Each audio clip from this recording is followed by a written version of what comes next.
qui attend les visas nécessaires et requis pour les marchés publics pour son lancement effectif, et cela nous permettra d'avoir une vue plus claire et plus certaine sur les effectifs de notre police. Dans le même cadre des perspectives inscrites dans la loi de programmation de la réforme de la police, il est prévu des investissements dans la modernisation de la gestion des ressources humaines de notre police. La quatrième question était la suivante. Existe-t-il un mécanisme d'audit interne pour évaluer régulièrement les effectifs de la police nationale congolaise et débusquer des agents fictifs ou non enregistrés?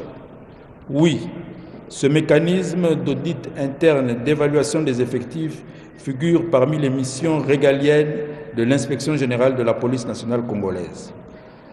Par ailleurs, le comité de suivi de réforme de la police, par son secrétariat exécutif, procède périodiquement à des évaluations des différentes structures de la police nationale congolaise et de l'avancement vers les changements et résultats attendus de cette réforme. C'est dans ce cadre que des recommandations spécifiques sont formulées et adressées à toutes les parties prenantes et les décisions sont prises au comité de suivi de la réforme de la police pour accélérer la réforme de notre police.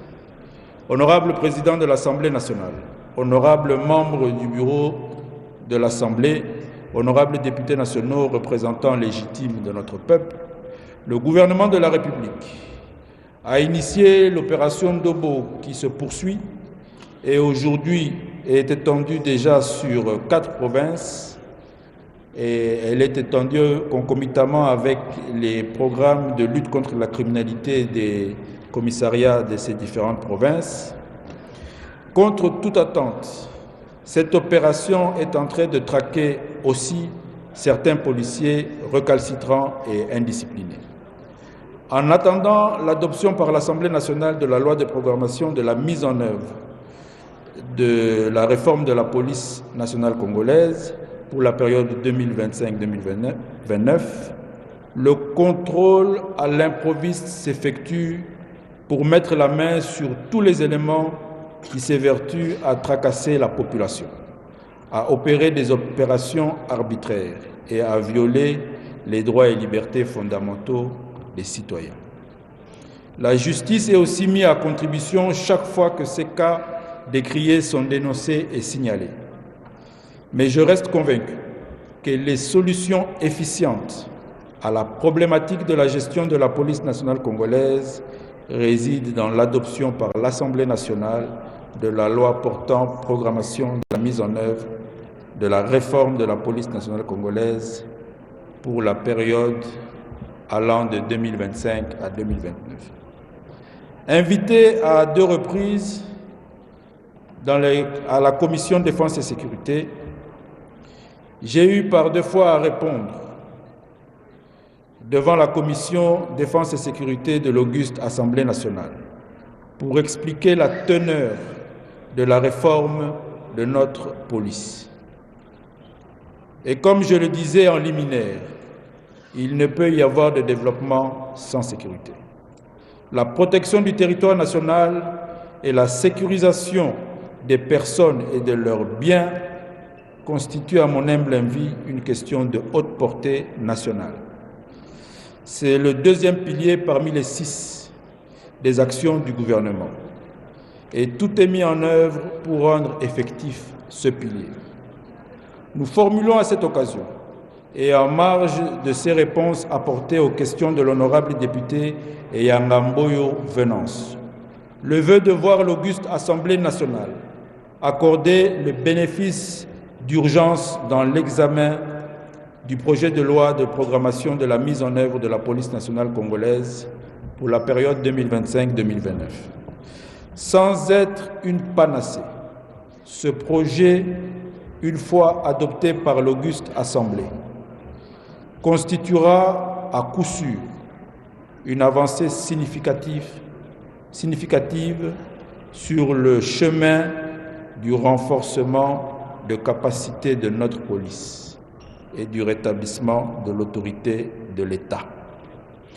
Honorable Président de l'Assemblée nationale, honorables membres du bureau, honorables députés nationaux, représentants légitimes de notre peuple, tels sont les éléments de réponse que je puis humblement vous apporter.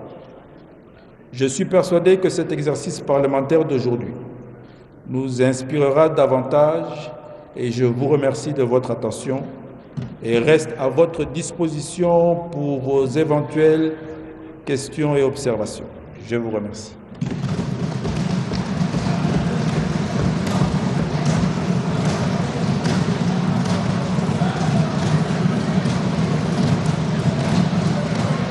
Merci, Monsieur le vice-premier ministre. Vous pouvez regagner votre place. Je sens que... Mouchongo. Il faut quand même applaudir le vice-premier ministre pour son intervention.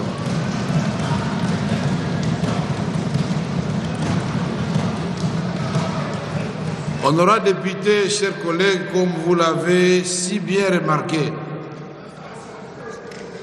notre collègue Eyanga Venance,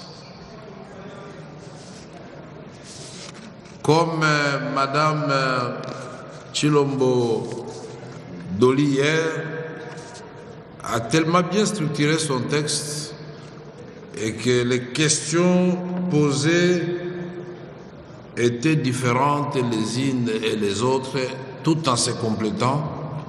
Ça a donné au vice-premier ministre aussi l'occasion de vous répondre question par question. Toute œuvre humaine est perfectible. Le vice-premier ministre nous a dit, dès l'entrée en fonction, qu'il a suspendu ou remercié l'inspecteur général de la police à cause justement de ce genre d'agissement, tracasserie, non-maîtrise des effectifs, des éléments incontrôlés. Il ne s'est pas arrêté là, il a entrepris un grand travail de renforcement des capacités des éléments de la police, la réhabilitation avec les moyens qui sont les siens des centres et autres lieux de formation de nos éléments de la police, puisqu'ils sont mal formés, s'ils ne s'imprègnent pas eux-mêmes de la déontologie et de l'éthique que requiert leur métier, c'est comme ça qu'ils s'adonnent à des actes de tracasserie. Et il a parlé de Kisangani Kapalata. Et nous avons aujourd'hui, ici à l'Assemblée nationale, à la Commission Défense et Sécurité, la loi, le projet de loi sur la programmation de la police pour sa réforme. Je voudrais rassurer M. le vice-premier ministre que mercredi, selon les délais que nous avions donnés à la commission de l'honorable Rivens, Défense et Sécurité, ce projet doit nous revenir ici en plénière pour que nous l'adoptions. Après cette réponse, je soumets cette question orale à débat. Bien entendu, c'est l'honorable Yanga, à moins qu'il procède comme les autres, il préfère parler à la fin. Vous préférez parler à la fin? Merci. Alors, monsieur l'honorable rapporteur, vous avez enregistré. Bon.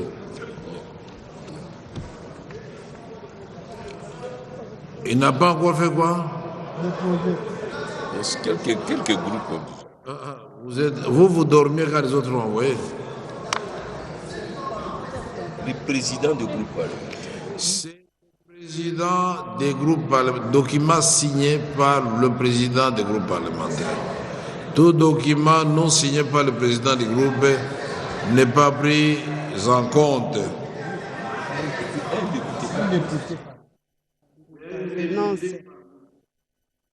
Madame Honorable Azizane, où est-ce que vous allez comme ça? Honorable Jeannette Kavira, vous allez où? Mais là, vous êtes dans les camps de l'opposition là-bas? Je complète comme ça, je vous donne. Vous êtes d'accord? Bisalu ya pulusu ya bapulusu awa na nchi ya République démocratique ya Congo na nima ya kuvutisa mvutu sika mebikala ya. Je dois vite aller couvrir l'audience auprès de l'autorité suprême et je reviens. Vous avez la liste des intervenants, je sais que vous allez prendre beaucoup de temps, je vais vous retrouver tout à l'heure. Et donc je vais céder ce fauteuil précieux momentanément à Jean-Claude Chilomba, avec un peu de regret quand même, hein, puisque le gars est capable de dire j'y suis et j'y reste. Alors je compte sur votre vigilance, Godin Poyi, pour rappeler à Jean-Claude qu'il devra récupérer sa place après. À mon absence, je ne pense pas qu'il puisse y avoir des questions qui vont semer un séisme dans cette salle, d'autant plus qu'il s'agit d'une question qui nous intéresse nous tous, dont nous attendons les éclaircissements approfondis de la part du vice-premier ministre, ministre de l'Intérieur. Et comme d'habitude, je vous invite au calme et surtout le groupe de 12 et demi. De 12 et demi qui dérangent souvent, de laisser les autres suivre calmement les questions et les réponses du vice-premier. Voilà, il y en a un qui se met déjà en exergue, André Mouchongo. Si vous me l'autorisez, la plénière, si vous refusez, je vais rester et vous allez répondre devant le président. Vous m'autorisez à m'absenter? Merci. Vous les laissez partir. Non, on ne suspend pas la plénière. Le vice-premier a beaucoup de tâches à accomplir en ce moment trouble que connaît notre pays. Et donc, nous invitons déjà d'abord, donnez-moi la liste là, comme ça on part dans l'ambiance déjà. Johnny Pessa la liste là. Je donne le premier nom. On est...